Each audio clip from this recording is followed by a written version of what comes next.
તો મોડાસાના સબલપુરની શાળામાં ચાલુ ક્લાસે વિદ્યાર્થીની અચાનક ઢળી પડતા તેનું મોત થયું છે। સબલપુરમાં આવેલી BKNI સ્કૂલમાં ભણતી ત્રીજા ધોરણની વિદ્યાર્થીની ચાલુ ક્લાસે જ અચાનક ઢળી પડી। ચક્કર આવતા ઢળી પડેલી ગોરીસા નામની આ વિદ્યાર્થીનીને તાત્કાલિક સારવાર માટે ખસેડાઈ, જો કે હોસ્પિટલ લઈ જવાતા ફરજ પરના તબીબે તેને મૃત જાહેર કરી।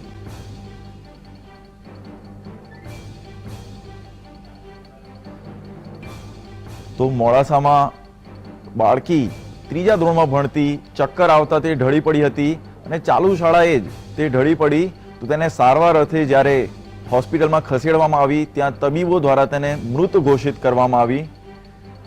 અચાનક ઢળી પડેલી બાળકીને સારવાર અર્થે હોસ્પિટલમાં લઈ જવાઈ ત્યારે તેને મૃત ઘોષિત કરવામાં આવી।